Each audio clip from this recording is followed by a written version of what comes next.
Welcome back to Vietnamese Vixens. Today's story comes from a 34-year-old Canadian sales manager who thought he'd escape the grind of corporate Vancouver by taking his laptop to Hanoi. He thought he'd found something real in the chaos of motorbikes and street food, something genuine in a woman who seemed fascinated by everything he said. But somewhere between the rooftop bars and the weekend getaways, curiosity turned into calculation, and every question she asked was actually an answer she needed. This is the story of 5 innocent questions that weren't innocent at all, and how one man learned that in Vietnam, some women aren't asking about you, they're pricing you. If you've been through something similar, drop a comment below and let us know where you're watching from. And if the story hits home, hit that like button and subscribe, because these cautionary tales might just save you from learning the same expensive lessons. Now, here's Marcus's story, in his own words. My name is Marcus Chen, and I'm from Vancouver, and I need to tell you about the most expensive education I ever got. Not my business degree from UBC, not the sales training courses my company made me take. I'm talking about the 6 months I spent in Hanoi, thinking I was falling in love while actually being audited, line by line, like a quarterly earnings report. I'm talking about 5 questions I answered without realizing I was filling out a loan application with my heart as collateral. I landed in Hanoi in March of 2025. 34 years old, senior sales director at a tech company, fully remote since COVID never really let go of the work from home thing. I'd been grinding in Vancouver for 12 years, watching my salary climb while my life got smaller. Same coffee shop, same gym, same rotation of 3 pubs with the same friends complaining about the same things. My ex-girlfriend Sarah had left me 8 months before, said I was emotionally unavailable, which I'm pretty sure was code for boring. She wasn't wrong. I'd become boring. Successful and boring, which is somehow worse than just boring. So when my buddy James sent me an article about digital nomads in Southeast Asia, something clicked. I had 3 weeks of vacation saved up, full remote work privileges, and realized nobody would notice if I took my Zoom calls from a different time zone. My manager didn't care where I was as long as I hit my numbers. And I always hit my numbers. That was kind of my whole personality, actually. Hit the numbers, stay disciplined, keep climbing. I was good at it. I just didn't know what I was climbing toward anymore. Vietnam was cheap, everyone said, exotic but easy. Good internet, great food, and apparently full of young, beautiful women who loved Western men. I didn't come for that last part, or at least I told myself I didn't. But I'd be lying if I said it wasn't somewhere in the back of my mind. That little ego-starved part of me that wanted to feel. Wanted, again. Feel interesting again. Feel like someone worth fascinated attention instead of just a dependable guy who closes deals and pays his bills on time. The heat hit me the second I stepped out of Noi Bai International Airport, not just hot, thick, wet, like walking into someone's mouth. March in Hanoi is when the winter chill finally breaks and the humidity starts its slow crawl toward monsoon season. I grabbed a taxi to the old quarter because that's what the blogs told me to do. And the driver spent 40 minutes honking at motorbikes that swarmed around us like angry bees. The city was chaos. Beautiful chaos. Narrow streets crammed with plastic stools, women in conical hats selling fruit I couldn't name, laundry hanging between buildings like flags, and everywhere the smell of fish sauce and gasoline and something sweet I later learned was jackfruit. I'd rented a service apartment in Tay Ho, the expat district, through Airbnb. 15 million Vietnamese dong a month, which sounds insane until you do the math and realize it's like $575. The place was small but modern, 28th floor with a view of Westlake, good AC, and a doorman who nodded at me like he'd seen 1,000 guys just like me roll through with the same backpack and the same confused optimism. The first week was a blur of motorbike exhaust and street food, and trying not to die crossing the road. You don't wait for a gap in Vietnamese traffic, you just walk and trust the motorbikes will flow around you like water. Terrifying at first, then kind of meditative. I'd take my laptop to cafes, bang out my calls, close deals with clients who had no idea I was sitting in a place where coffee cost $1 and came with condensed milk so sweet it made your teeth hurt. After work I'd wander, getting lost on purpose, eating things I couldn't pronounce, feeling that specific kind of freedom that comes from being anonymous and far from home. I met Lynn on my 9th day in the city. I was at Summit Lounge, this rooftop bar in Tay Ho that's basically designed for lonely expats to feel sophisticated. Overpriced cocktails, fairy lights, a view of the lake, and a soundtrack of chill house music that made everyone seem more interesting than they probably were. I was sitting alone at the bar, scrolling through work emails, and trying to decide if I was having a good time or just pretending to. She sat down 2 seats away.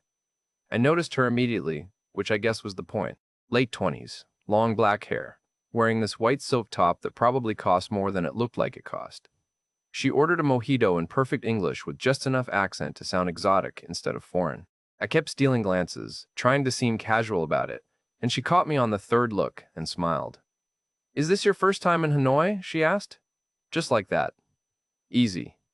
Like we were already in the middle of a conversation. "That obvious?" I said. "You have that look.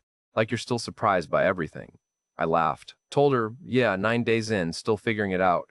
She introduced herself as Lynn, said she was from Hanoi, worked in marketing. We started talking, and it just flowed, you know? That rare thing where conversation doesn't feel like work, where you're not searching for topics or trying to be impressive, where you forget you're talking to a stranger because it feels like you're remembering someone you already knew. She asked about Vancouver. I told her about the mountains, and the rain, and how beautiful it was, and how trapped I'd felt there anyway. She nodded like she understood completely. Said she'd studied in Australia for a year, Sydney, and knew what it was like to feel stuck in a place everyone else thought was paradise. "So what brings you to Hanoi?" she asked, leaning in slightly. "Just traveling, or are you here for work?" I explained the remote work thing, how I was a sales director for a SaaS company, how I could basically work from anywhere as long as I had decent internet and the right time zone discipline. Her eyes lit up, genuinely interested, or at least it seemed genuine. "That's amazing. So your company pays you like, the same as in Canada, even though you're here?" I laughed. "Yeah, same salary. That's the beauty of remote work. Geographic arbitrage, they call it. I make Canadian money, but live on Vietnamese prices." She shook her head slowly, that smile still there. "That must be so nice for you here. Everything is cheap, right? Like, you can live so well on what would be normal money in Canada." "I guess so, yeah. I mean, I'm not going crazy with it or anything, but it's definitely comfortable." "Comfortable," she repeated, like she was tasting the word. "That's a good place to be." The conversation moved on. We talked about travel and food and her job, which she kept kind of vague. Something about social media marketing for brands, freelance mostly, her own clients. She was smart, funny, had this way of laughing that made you want to make her laugh again. I bought the next round without thinking about it. Then the one after that. The bill came to about 800,000 dong, around $30, and I paid without even glancing at it. She thanked me, said it was sweet, touched my arm briefly. We exchanged numbers. She texted me the next day. "Coffee?" I said yes immediately. The next 2 weeks were kind of perfect, in that new relationship haze kind of way, where everything feels significant and every conversation reveals some amazing compatibility. We'd meet for coffee in the mornings before my workday started. These little cafes where you sit on plastic stools and the coffee costs 30,000 dong and tastes better than anything I'd paid $6 for in Vancouver. She'd asked about my work, seemed fascinated by tech sales, by the idea of closing deals over video calls, by this whole world of remote corporate life that probably seemed as exotic to her as Vietnam was to me. We started having dinner together most nights. She'd suggest places, never street food, always proper restaurants with English menus and AC, and tables instead of plastic stools. Nice places by Hanoi standards, though nothing crazy by mine. 30, 40 bucks a meal, I always paid. She never offered to split, and honestly, it never even occurred to me to expect her to. I made good money. She was a freelancer in Vietnam. The economics were obvious. And it felt good. I'm not gonna lie. It felt good to be the guy who could casually pay for everything, who could make that small gesture seem effortless, who could order another round of cocktails without checking the price.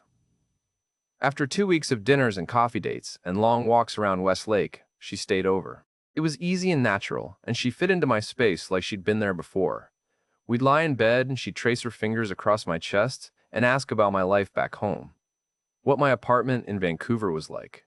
What my friends did. Whether I missed it. I told her everything. Maybe more than everything. It felt so good to have someone listen, really listen. Like my life was actually interesting instead of just a series of Salesforce screenshots and target numbers. "I want to show you more of Vietnam," she said one morning, her head on my shoulder. "There's so much more than Hanoi. Have you been to Ha Long Bay?" I hadn't. She said we should go, just a weekend trip. It wasn't far. I looked it up that afternoon, about 3 hours from Hanoi. this famous bay with limestone karsts rising out of emerald water like something from a fantasy movie. Every travel blog said you had to see it. I found a decent hotel, mid-range place, nothing fancy, about $80 a night. I booked it without asking if she wanted to split the cost. It didn't seem like the kind of thing you asked. We took a Friday off and drove out there, her behind me on a rented motorbike, her arms wrapped around my waist, the highway opening up into green rice fields, and the air getting cleaner the farther we got from the city. The hotel was nice, right on the water. The kind of place I would have thought was luxury 6 months ago, but now seemed just normal. We spent Saturday on a boat tour, kayaking through caves, drinking beer on the deck while the sun set behind the karsts. It was maybe the happiest I'd felt in years. Not just content, but actually happy. Like my life was finally interesting again. Like I was someone worth being with. That night, lying in bed after too much wine at dinner, she rolled over and looked at me with this thoughtful expression. "Can I ask you something? How do you decide where to stay when you travel?" "What do you mean? Like, do you have a budget? Or do you just pick what looks nice?" I shrugged. "I mean, I try to be reasonable. I'm not staying in hostels anymore. But I'm not spending $300 a night either, unless it's a special occasion." "But you could, right? If you wanted to? Like, there's that luxury resort down the bay, the one with the infinity pools. If you wanted to stay somewhere like that, it wouldn't be a problem?" Something about the way she asked made me pause. The tone was casual, but the question wasn't. "I could, I guess, but I'd rather save money for doing stuff, you know? Experiences over accommodations." She nodded, but I could see her mind working behind her eyes, doing some calculation I wasn't part of. "That makes sense. You're smart with money. I like that." She kissed me, and the question melted away, but it lodged somewhere in the back of my mind, this tiny splinter I couldn't quite reach. The thing about being slowly appraised is you don't notice it happening. It's not one big moment. It's 100 small questions that seem harmless in isolation, curious instead of calculated. She'd ask about my family, but somehow it always circled back to what they did, what kind of house I grew up in, whether I got help with my education or paid for it myself. She'd mention her own money troubles in passing rent was so expensive, she was trying to save. But it was hard, and I'd offer sympathy without realizing I was actually offering information. That I was the kind of guy who responded to financial stress with support instead of advice. We got back to Hanoi on Sunday night, and she stayed over again. Monday morning, I was making coffee while she scrolled through her phone on my couch, and she casually mentioned she was looking at new apartments. "My lease is up next month, and my roommate is kind of a nightmare. I found this place in Kajie. Really nice, but it's like 12 million dong a month. Do you think that's reasonable for someone like me?" 12 million dong. I did the math automatically now. About $460. Seems pretty standard for a decent place, yeah. "What do you pay now?" "About 8 million, but I share it, and the location isn't as good." She said it so casually, but she was watching me when she said it, that same calculation happening behind her eyes. I realized now she was testing something. How I responded to numbers. Whether I thought 460 a month was a lot, what my threshold was before I started asking questions. "Well, if it's a better spot and you'd have your own space, seems worth it," I said. She smiled. "Yeah, maybe. I just need to figure out if I can afford it. Freelancing is so unpredictable, you know?" That was the moment. Right there. That was when I should have asked the obvious follow-up. "How much do you make freelancing? What are your actual numbers?" But I didn't. Because asking felt rude, felt like I didn't trust her. Felt like I was being the cheap Western guy everyone warned you not to be. So I just nodded sympathetically and changed the subject. She never told me where she actually lived, never invited me over. Always had a reason. Her roommate was sick, her roommate had a boyfriend over, her roommate was very private and didn't like visitors. After a while, I stopped asking. It was easier to just have her at my place anyway, easier to not complicate things with logistics. But late at night sometimes, when she was asleep next to me and I couldn't sleep because of the time zone difference still messing with my head, I'd lie there and add up numbers. The dinners we'd had, the drinks, the weekend trip, the little things I'd bought without thinking, that nice scarf she'd admired in a shop, the English books she wanted, the phone credit when she said she was running low. Nothing huge, nothing that would make you stop and think you're being used. Just small generosities that felt good to give, that made me feel like the kind of man who could be generous without effort. I'd get to maybe $2,000 total and think that was fine. That was just dating. That was the cost of actually living instead of just existing. And then I'd roll over, and she'd curl into me, and I'd forget the math entirely. Forget the small splinter of unease. Forget that I still didn't really know what she did for work, or where she lived, or whether she'd ever actually paid for a single thing we'd done together. I was happy. That was the thing. I was genuinely happy, and it had been so long since I'd felt that way that I didn't want to question it. I didn't want to be suspicious or cynical or the kind of guy who kept spreadsheets of relationship expenses. I wanted to be generous and open and exactly the kind of man that a woman like Lynn would want. I just didn't realize yet that wanting to be that man was exactly what made me such a good investment. Question 3 came on a Thursday night in late April, about 6 weeks after we'd started seeing each other. We were lying in my bed, the AC humming against the heat outside, her head on my chest, that post-sex vulnerability hanging in the air like incense. She was tracing patterns on my skin with her fingernail, little circles and figure eights, and I was half asleep. That specific kind of content where your body feels heavy and your mind feels light. "Can I ask you something personal?" she said quietly. "Yeah, of course. How much money do you have saved, like, in your bank account?" I laughed a little, caught off guard. "That's pretty personal." "I know, I'm sorry. I'm so bad with money, Marcus. I want to be better. I want to understand how people like you do it. How you're so stable and responsible." "People like you?" It should have sounded like a compliment. It sort of did, actually. But there was something else underneath it, something I couldn't quite name. "I mean, I've got some savings, nothing crazy, maybe 40,000 Canadian? I've been working for 12 years, so..." She sat up a little, reached for her phone on the nightstand. "Can I see what that is in dong? I want to understand the number." She pulled up a currency converter, typed it in. I watched the number populate. 1,048,000 VND. Over 1 billion dong. Her eyes went wide. "Marcus, wow, that's so much." "It's really not. In Canada, that's like enough for a down payment on a small condo if you're lucky, maybe a year's expenses if you lost your job. It's just being responsible." "But here," she said softly, that's years and years of money. That's the kind of money that changes everything." She looked at me differently then. Not quite how she'd looked at me before. There was something in her eyes, some recalculation happening, like she'd just learned I spoke a language she'd thought I didn't know. She kissed me, slow and deliberate, and I felt that hit of validation. That drug of being admired not just for who you were, but for what you could provide. "You're really responsible," she whispered. "That's so attractive." I should have felt weird about it. Should have noticed that she'd just appraised my net worth and then kissed me. But I didn't. I felt proud, successful. Like I'd passed some test I didn't know I was taking. The requests started small. Small enough that you couldn't really call them requests.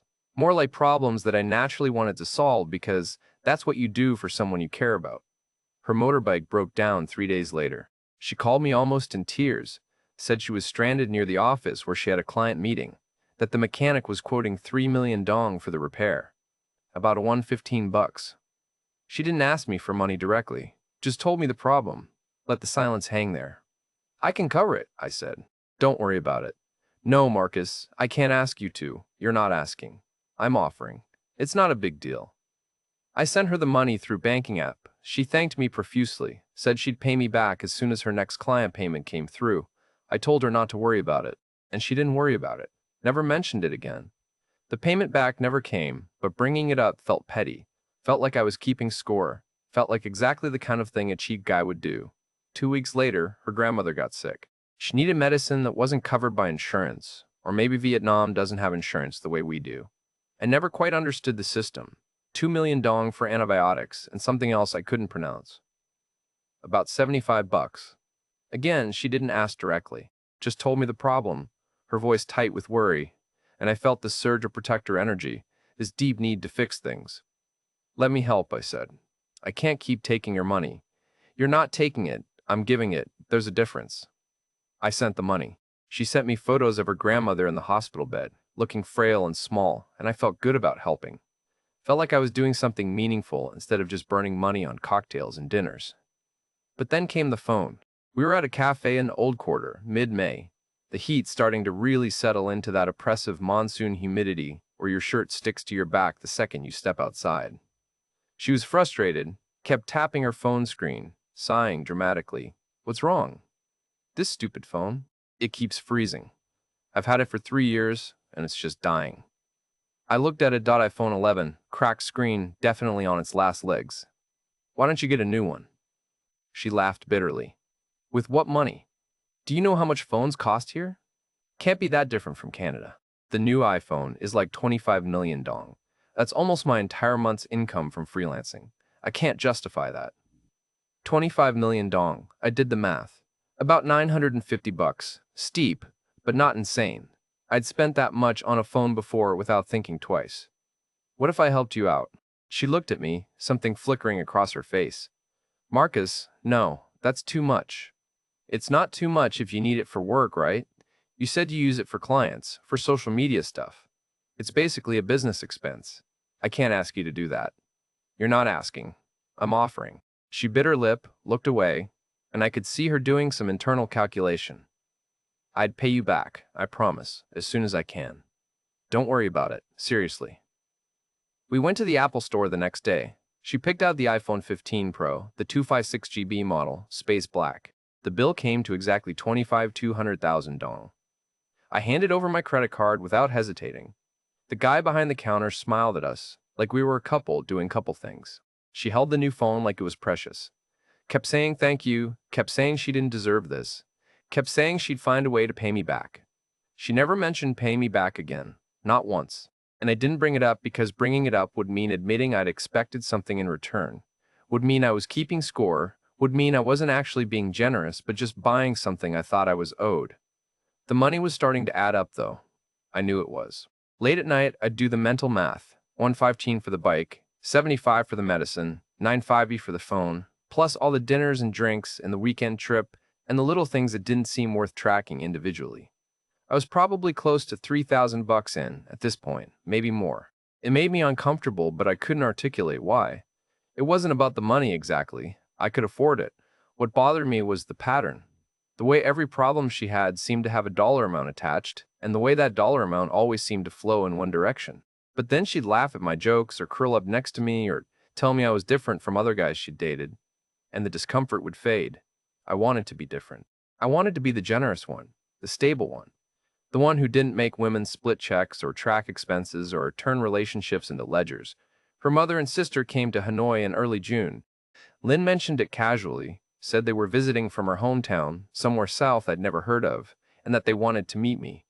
I felt that specific nervousness that comes from meeting the family, that sense that this was real now, that we were moving towards something official. We met at a restaurant she picked in Ba Dien district.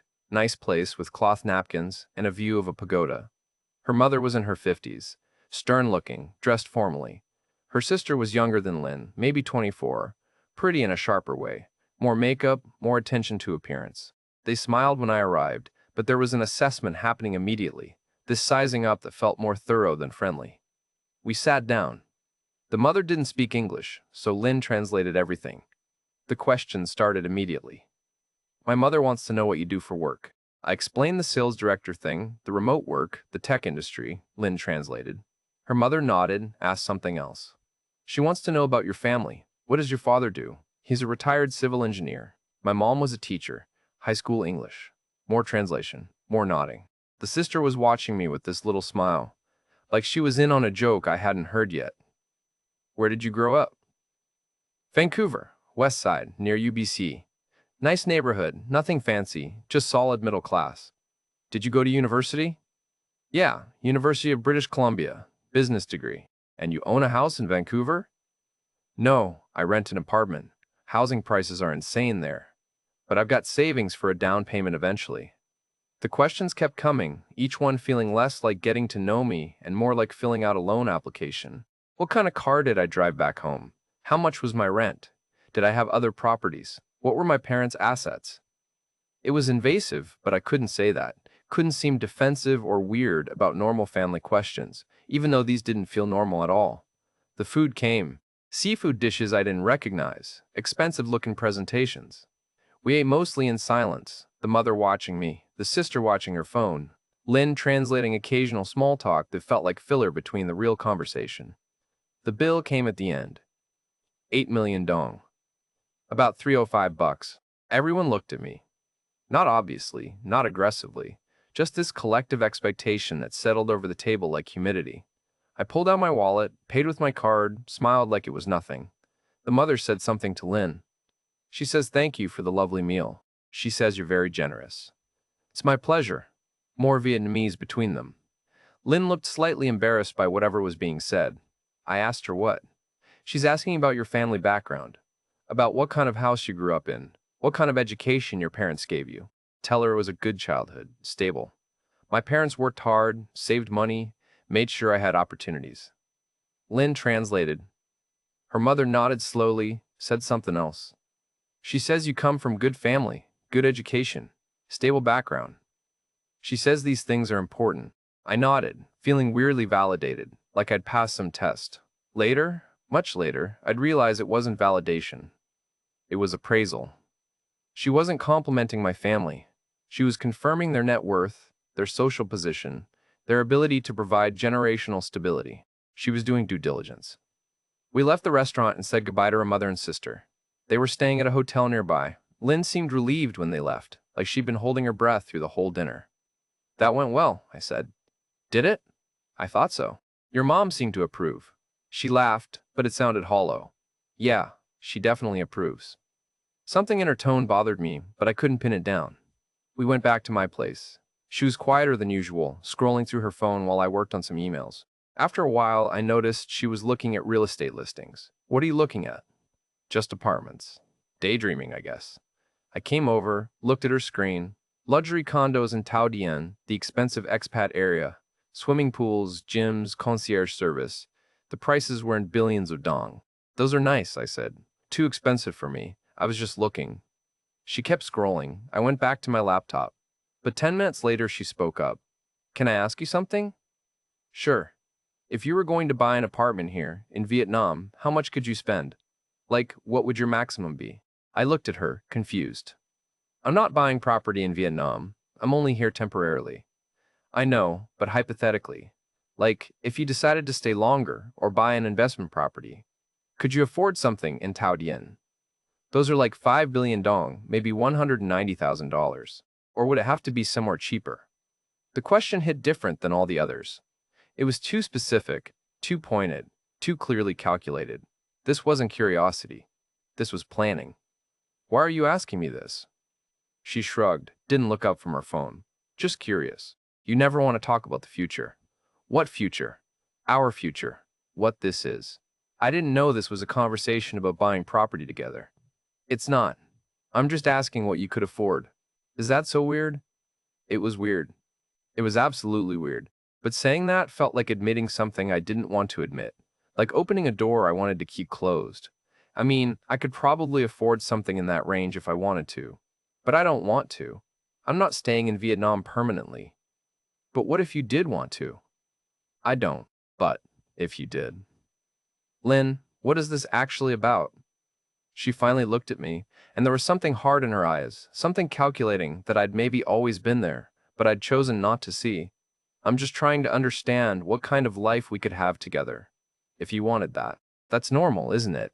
To think about the future? We've been dating for like 3 months. Almost 4. Okay, 4. That's still pretty early to be talking about buying property together. I'm not saying together. I'm just asking what you could afford, what your limits are. And there it was, the word that changed everything. Limits, not dreams, not possibilities. Limits. She was asking for my financial ceiling, my maximum output, the highest number I could reach before I'd have to say no. I don't know, I said. I haven't really thought about it. She went back to her phone, and the conversation died there. But it didn't really die.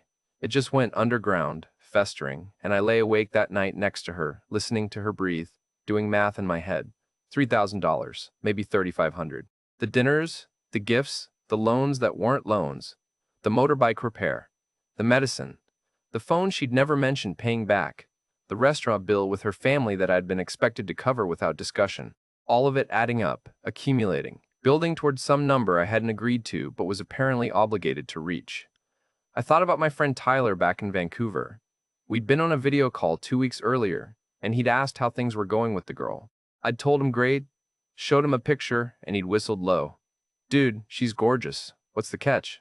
No catch. Come on. There's always a catch. Maybe some women just like me, Tyler.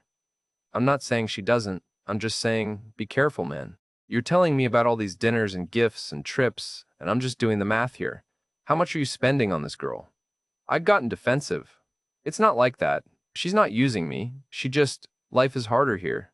The economy is different. I'm helping. Tyler had gone quiet for a second. Okay, man, just be careful. You sound like my dad. Your dad's a smart guy. I'd changed the subject, but his words stuck with me. And now, lying in the dark with Lynn's questions replaying in my head, I couldn't unhear them. I pulled up my banking app on my phone. The screen brightness turned low so I wouldn't wake her. Scrolled through transactions. There it was, laid out in numbers that didn't lie. Dinners, 42,000 dong. Drinks, 18,000. The Ha Long Bay trip, 60 million dong. The motorbike, 3,000 dong. The medicine, 2,000 dong. The phone, $25 million. Plus all the small stuff I hadn't tracked. Coffee, snacks, the scarf, the books, the taxi rides I'd always paid for, the groceries when she stayed over. I did the conversion. About $100 Canadian. In 14 weeks. Almost $300 a week. Over 1,000 a month. On a girl I'd met at a rooftop bar who'd asked me 5 simple questions and somehow mapped my entire financial life without me noticing I was being surveyed. I looked at her sleeping next to me. She looked peaceful, innocent, like she wasn't calculating anything, like she was just a woman who liked a man and accepted his generosity the way any woman would. But the questions kept replaying. The savings question, the property question, the way her mother had asked about my parents' jobs and my education and my childhood home, like she was qualifying me for a mortgage. I wasn't building a relationship. I was being appraised, evaluated, stress-tested for load capacity. And the worst part, the part that made me feel sick and stupid and angry at myself, was that I'd answered every question, volunteered information, proved my worth in dollars and cents while thinking I was just being open and honest, and the kind of guy who didn't have anything to hide. I put my phone away and stared at the ceiling. The AC hummed. Outside, Hanoi was alive with motorbikes and music and people living lives I'd never understand. I'd come here to feel interesting again, to escape the boring discipline of my Vancouver life, to be the kind of man that a beautiful woman found fascinating. I'd succeeded. She found me fascinating. She found me fascinating in the same way you find a bank account. Fascinating when you're wondering if it's worth opening. The thing about seeing something clearly is you can't unsee it. Once the pattern reveals itself, it's everywhere. I started noticing things I'd rationalized away. Small inconsistencies that had seemed quirky or understandable, but now felt like pieces of a puzzle I'd been refusing to solve. Lynn always forgot her wallet. Always. Every single time we went out. Oh God, I left it at home. Or I think it's in my other bag. Or just a sheepish smile and a shrug that I'd learned to read as, you're paying.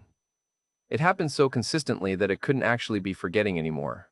It was a system. And I'd played along because bringing it up would make me look cheap, would make me the kind of guy who kept score, would reveal that I'd noticed the pattern, and that noticing meant I didn't trust her. She steered every conversation toward my finances while revealing absolutely nothing about her own. I knew my monthly income, my savings, my rent back home, my family's financial situation, my spending habits, my comfort level with different price points. She knew all of this because I'd told her, openly, thinking we were being intimate and honest with each other. But I didn't know what she made freelancing. I didn't know her actual rent. I didn't know if her family had money or needed support. Every time I asked, the answer was vague. It's complicated. Freelancing is unpredictable. I don't like talking about money. It's stressful. And the apartment. Her apartment that I'd never seen. 4 months of dating and I'd never been to her place, not once. She always had a reason. Her roommate was there. Her roommate was sick. Her roommate had a boyfriend over. Her roommate was very private and didn't like strangers. After a while, the roommate started to feel fictional, like a character she'd invented to avoid a location she didn't want me to see. Maybe because there was no apartment. Maybe because she lived with her family. Maybe because she had another boyfriend. Maybe because seeing where she actually lived would reveal something about her financial situation that didn't match the stories she'd been selling. I started checking her Facebook more carefully. Not in a healthy way. In that obsessive way you do when you're looking for confirmation of something you already suspect. I scrolled back through months of posts, looking at photos I'd seen before but with different eyes. There she was at the Park Hyatt Saigon, infinity pool, cocktail in hand, designer sunglasses. 2 months before we met. There she was with a Louis Vuitton bag, recent post, the kind that costs a couple $1,000s. There she was at a beach resort in Phu Quoc that I'd looked up once and found rates at $300 a night.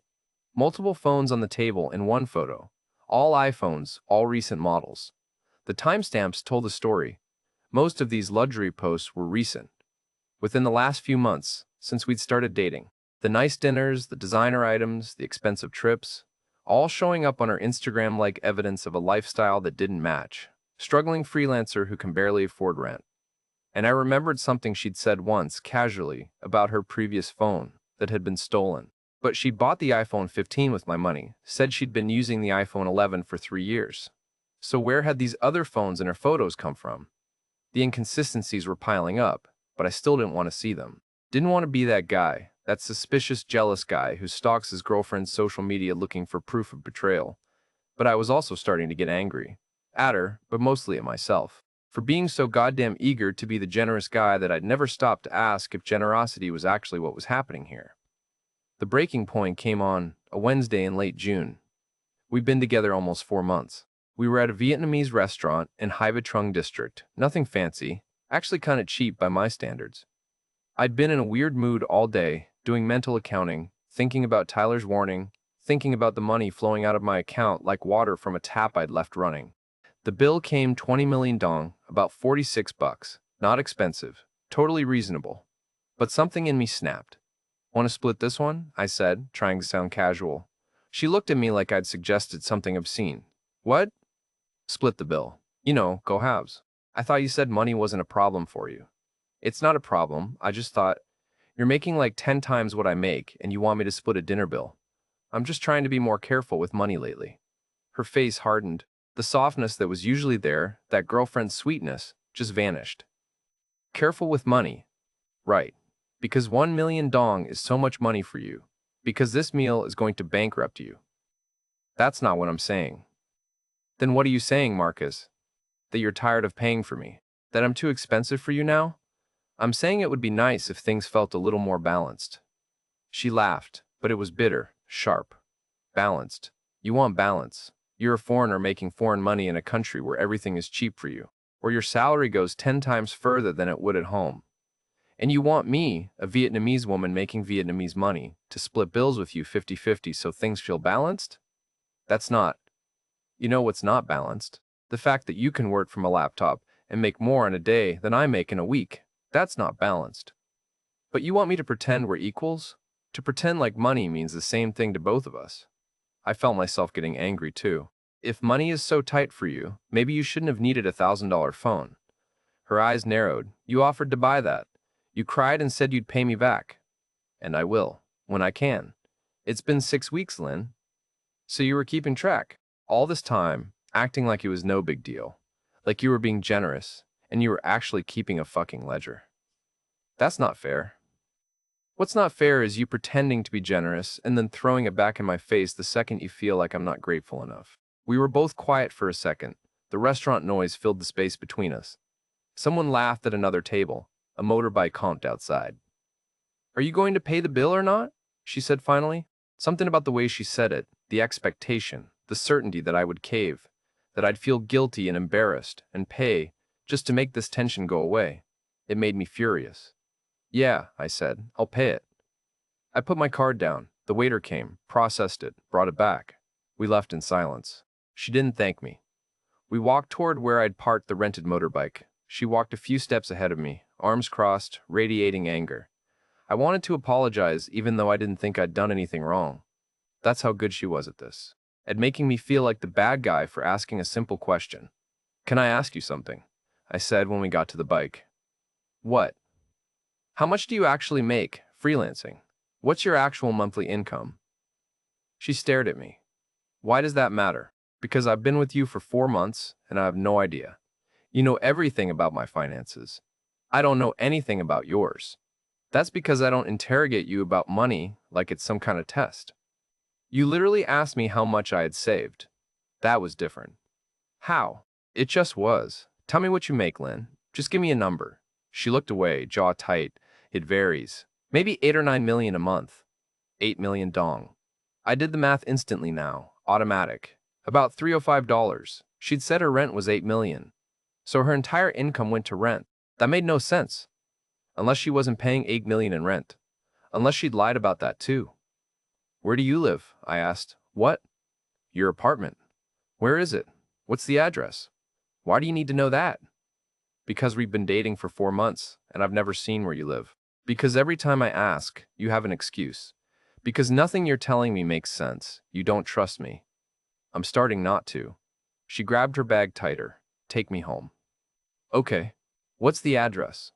Just take me to the corner of Xuan Tui and Cao Jie. I'll walk from there. Why can't I drop you at your building? Because I don't want you to. We stared at each other. I could see her calculating, trying to figure out if she could keep the charade going or if it was time to cut losses. Get on the bike, I said. She did. We rode in silence to the corner she'd mentioned. She got off without a word, didn't look back, just walked away into the evening crowd. I sat there on the idling motorbike, watching her disappear, and I knew something had broken that couldn't be fixed. I did what I should have done months ago. I asked other expats. There was a Facebook group for foreigners in Hanoi, mostly people complaining about visa runs and recommending restaurants. But I posted a vague question. Anyone have experience dating local women here? Looking for advice on navigating cultural differences around money. The responses came fast. The 5 questions, bro. They all asked the 5 questions. What do you do? How much do you make? What's your family background? What do you have saved? What could you afford to buy? It's literally a script. Had a girl in Da Nang run the exact same playbook. Took me 3 months and like 5 grand to figure out I was just a wallet with legs. An older Australian guy, expat for 5 years, sent me a long private message. Look, mate, I don't want to sound cynical, but there's a whole economy here, built around foreign men with money and local women who know how to access it. Not all of them, obviously, but enough that you need to be careful. The questions aren't random. They're vetting you. Financial due diligence. Same questions every time, because it's what works. By the time you realize you're being assessed, instead of getting to know someone, you're already thousands deep and emotionally invested. The smart ones make you feel like you're choosing to be generous, like it's your idea. That's the art of it. I met him for coffee the next day. His name was Graham, 52, taught English, had been married to a Vietnamese woman for 3 years before it fell apart. He had kind eyes, but they were tired, like he'd learned lessons he wished he hadn't. The thing you need to understand, he said, is that to a lot of women here, especially in the cities, foreign men aren't romantic prospects. They're economic opportunities. And I don't mean that in a judgmental way. Life is hard here.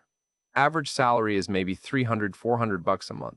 You roll up making 3, 4 grand a month, and everything is cheap for you, and you're lonely and eager to feel wanted. That's just math. That's just survival instinct meeting opportunity.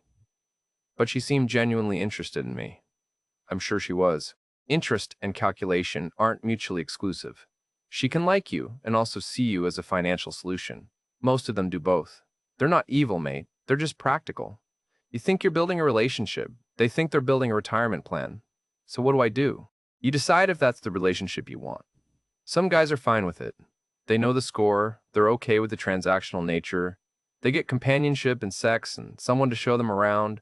And in exchange, they pay for everything. It works for them. But if you thought this was real, if you thought she loved you for you and not for what you could provide, then you already know what you need to do. I went back to my apartment and thought about that. What I wanted, what I'd actually gotten. I'd wanted to feel interesting again. Wanted to feel chosen. Wanted to escape the boring routine of my Vancouver life and be someone worth fascination. And I'd gotten that, technically. Lynn had been fascinated by me, by my salary, my savings, my spending capacity, my maximum output before I started asking questions. She texted me the next day. Can we talk? We met at a cafe in Tejo, neutral territory, both of us careful and guarded. She ordered a smoothie. I paid for it without thinking, then felt stupid for proving her point. I don't want to fight, she said. Me neither. I think we just have different expectations about money. Yeah, I think we do. Silence. She stirred her smoothie with the straw, not drinking it, just something to do with her hands. Can I ask you something honestly? I said, and I want an honest answer. Okay. Do you love me? Or do you love what I can provide? She looked at me for a long time. I expected her to get defensive, to cry, to say of course she loved me, to make me feel guilty for asking. But she didn't. She just looked tired. Does it matter? She said finally. Yeah, it matters a lot. Why? You got what you wanted. Companionship. Someone to show you around. Someone to sleep with. Someone who made you feel interesting and important. I got help with money. With security. We both got something. That's fair, isn't it? That's not a relationship. That's a transaction. All relationships are transactions, Marcus. You're just mad because you didn't realize what you were trading. I was trading money for love. Except there was no love. There was care. There was affection. There was companionship. I do care about you. I like spending time with you. But yes, the money mattered. Of course it mattered. You make more in a month than my mother makes in a year. You think I'm going to pretend that doesn't change things? You think I'm going to date you and split bills 50-50 and act like we're financial equals when you can buy a phone without thinking about it and I have to save for 3 months? You could have been honest about that. Would you have stayed if I'd been honest? If I'd said on the first night, I like you, and I also need financial help, and I'm hoping you'll provide it? Would you have said yes to that? I didn't answer because we both knew the answer was no. Exactly, she said. So I let you feel generous. I let you feel like a good man who was helping someone he cared about, and you were happy doing it. You felt good about it. So what's the actual problem? The problem is, I thought you loved me, and I thought you wanted to help me. We were both wrong about each other's motives. That makes us even. She finished her smoothie, stood up, looked at me with something almost like pity. Most foreign men know the deal, Marcus. They're okay with it. You're the one who wanted it to be something else. That's not my fault. She left. I sat there in the cafe, nursing a coffee that had gone cold, watching expats and tourists and locals flow past on motorbikes and scooters. Everyone going somewhere with purpose. Everyone part of an ecosystem I'd thought I understood but hadn't. I left Vietnam 6 weeks later, early August, 2 months before my original plan. I couldn't be there anymore, couldn't walk past places we'd gone, couldn't see Vietnamese women without wondering what they saw when they looked at me. Not Marcus, just a number, just a calculation. Just another foreign man with money who thought he was special. I added it up on the flight home, the full accounting. Every dinner, every gift, every loan, every expectation I'd met without question. $6,500 Canadian over 5 months. About $1,300 a month. More than my rent back home. I'd paid for the privilege of feeling wanted, of feeling interesting, of feeling like someone's first choice instead of their default option. Back in Vancouver, everything was exactly as I'd left it.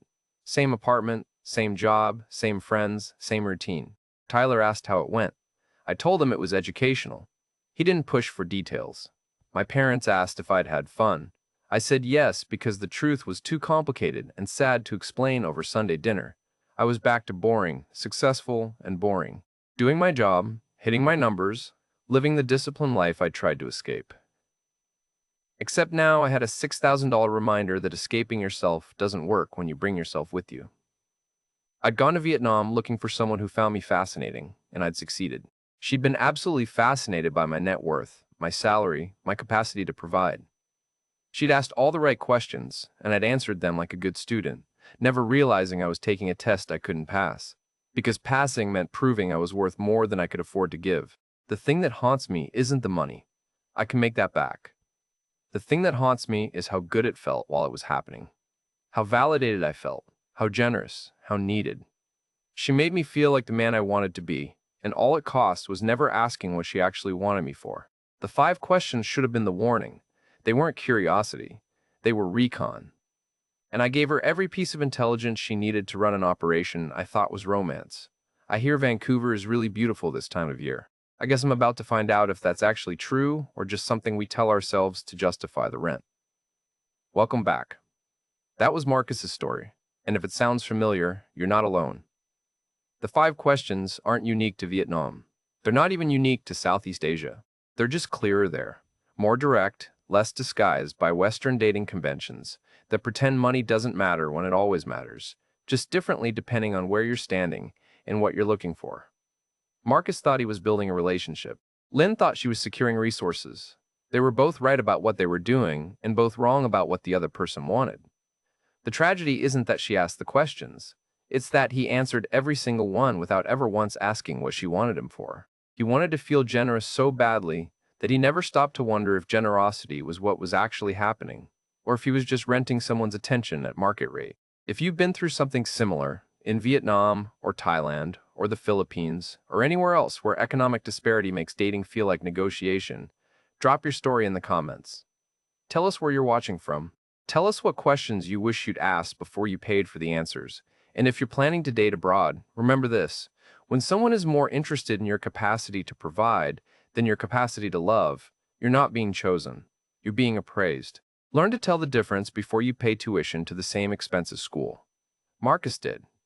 Hit that like button if this story resonated with you, and subscribe to Vietnamese Vixens for more cautionary tales from the heart of Southeast Asia. Because sometimes the most expensive lessons are the ones we pay for with hope.